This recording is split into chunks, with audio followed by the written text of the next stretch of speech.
official members, and no hierarchy.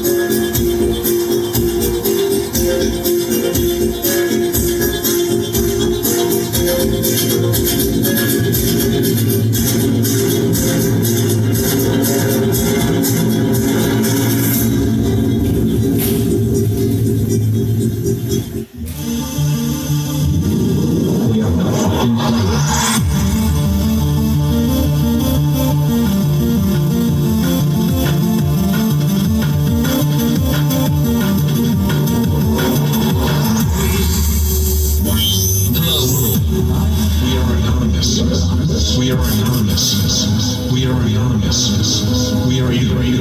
We are the future. We are your hopes. We are your dreams. We are the anti-system. We are the resistance. We are the revolution. There is no type of anonymous, hence the name. We are Muslims, Christians, Jews, Buddhists, Hindus, agnostics, atheists. We are all. We are one. We are divided by none. This is a message to the masses. The masses of slaves suffering under the brutal dictatorship of the satanic anchor Illuminati. Your time has come. Rise up. Be free. Do not give in, do not give up. We are with you. We are you. The evil powers who wish to destroy humanity and enslave us like an animal farm. We say no. We say never. We say freedom. We are human beings. We wish to be free. We will be free. Let each nation live how they will. Let the people choose their own rulers who are fair, just, and rule by the people. We are at a turning point. We are at a great crisis in the world. The Illuminati want to start World War III. We must not let that happen. We must stand up now and defeat them once and for all. We have the power to do so. Do not give in, do not believe the lies anymore. We are anonymous. We are you. We do not forgive. We do not forget. Expect us. Who was a director in the company that provided electronic security for the World Trade Center and Washington's Dulles Airport, both involved in September 11th? None other than the president's younger brother. From 1996 to 2000, Securacom installed what was referred to as a new security system at the World Trade Center. Wirt D. Walker III, a cousin of the Bush brothers, was CEO of Securacom from 1999 until 2002. Interestingly, these facts have not been made public. Was it only a security system that was added during those years, or was it also the wiring for a long-awaited plan? Scott Forbes, an IT specialist in a firm that had leased space in the South Tower since its erection, reported an unprecedented power down in his building for almost the whole weekend prior to 9/11. We were notified 3 weeks in advance of the power down by the Port Authority.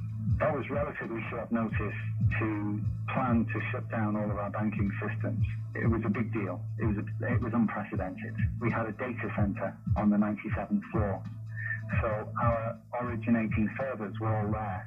During that weekend, the power down meant that there was no security. The doors were all open, basically. And also the security video cameras were all off. But there were guys in overalls carrying huge toolboxes and reels of cables walking around the building on that weekend. Employees were notified that internet cables were being upgraded. But who were the strange workmen, and what were they really doing? All the power was shut down. If there was a power down, that meant that everything was gone in terms of security, in terms of access to the building, so anybody could have gone there and do any kind of setup. Having worked overtime to get his company's servers back up, Scott took the day off on September 11th. As he watched the towers collapse from New Jersey that morning, he was sure this had been the purpose of the mysterious weekend work. Scott notified many authorities, including the 9/11 Commission, about the unusual and lengthy power outage, but was ignored. Ben Fountain of Fireman's Fund spoke of unusual evacuations ordered at the Twin Towers during the weeks before September 11th. Others reported that the security alert was inexplicably lifted 5 days prior and bomb-sniffing dogs were removed. What would the dogs have discovered had they remained on duty?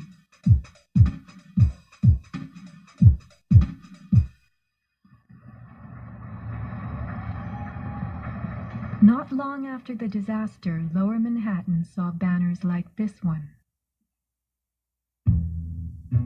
Although they were idolized as cathedral-like symbols of power and triumph that pierced the New York skyline, the Twin Towers were big money losers for the Port Authority of New York.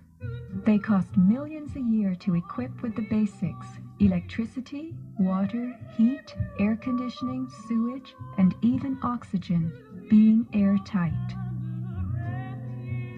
As modern communications connected traders from all corners of the globe, tenancy in the Twin Towers continued to drop.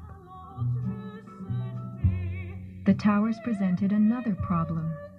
Decades ago, their steel beams had been sprayed with fireproof asbestos, a cancer-causing material banned from use in building in the mid-1980s. Although the World Trade Center complex was given several waivers, it was expected to clean up its act.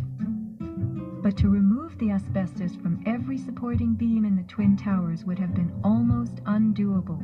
Quotes for this cleanup ran over $1 billion, and no insurance company was willing to bear the cost.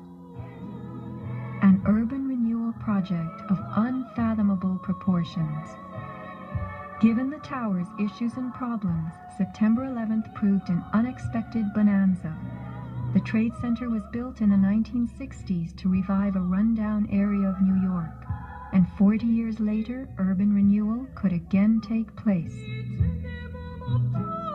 2 white elephants were removed, and a brand new complex is in the works. The full height of the new Freedom Tower will soar to 1,776 feet.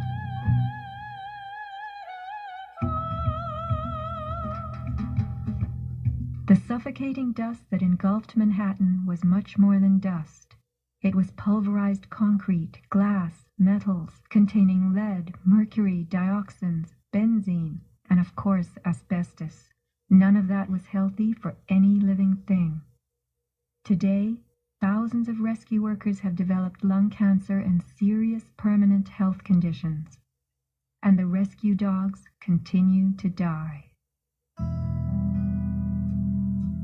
What you had was a ground-level municipal incinerator that smoldered for months, burning up the most heavily computerized building in the world.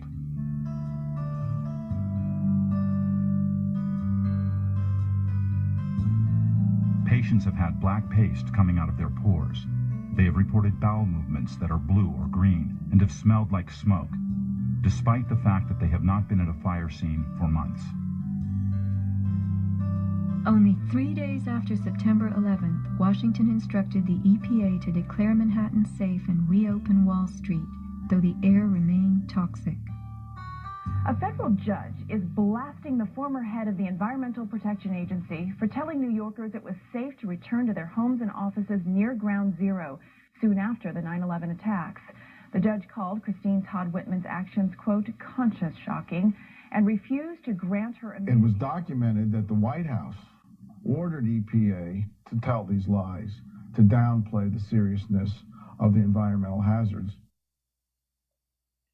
In addition, 9/11 first responders who have fallen ill and applied for aid have been denied.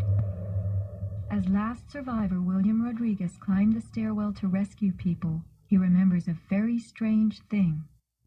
As I stood there on the 33rd floor, I heard very strange noises on the 34th floor. Now, the 34th floor was an empty floor, a floor that did not have any kind of walls, or it was a construction floor. It was totally hollowed out. There was nothing there, and I heard very heavy equipment being moved around, and it sounded like dumpsters with metal wheels being moved around, and I got scared because I knew it was an empty floor. Nobody was supposed to be there. As a matter of fact, not even the elevators stopped there. You have to have a special access key to open the door on the 34th floor. So to find that there was strange noises there, and I continue actually bypassing that floor because I didn't dare to open the door on the 34th floor. Something told William Rodriguez not to mess with the 34th floor. I got scared. Yet William Rodriguez was not a man who was scared that day. He remained in a burning building against firemen's orders, endangering his own life as he saved the lives of others. What could have been happening on the 34th floor? For weeks, Scott Forbes had heard similar noises on the 98th floor above him. It must have been at least 4 to 6 weeks before 9/11. It was like rebuilding work going on upstairs. The tenants, the people from Aon who had been removed somewhere else, the offices were just vacant. And there was a lot of heavy machinery building work going on. It was almost like pneumatic drills and lots of hammering, so much so that the floors were shaking. That's how noticeable it was. It was almost as if something heavy was being moved and then it was being taken off wheels, and it was like boom. Our floor underneath literally shook. You could feel the weight above you. That was how large it was. On one occasion, I opened the door to see what was going on, being nosy. When I opened the door, the whole office space was empty. There was nothing there at all. It was quite bizarre because it was just empty. Completely empty, barren, nothing, zero. Not even cables hanging from the ceiling, but there'd been these heavy noises and vibrations up above. It was really strange.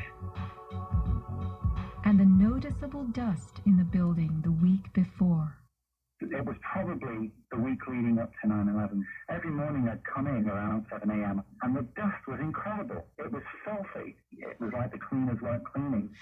Right where the windows were, there was a sill which enclosed radiators. I was sick to death of the dust which was appearing on the windowsill. It was dirty grey and very, very noticeable in that week leading up to 9/11. Where was that dust coming from? Grey dust Scott himself had to clean. Was it powdered cement?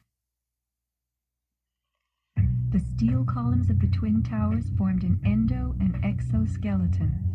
Had something been placed around the edge of the building, holes been drilled to contain it? Was the dust in those final days a telltale sign?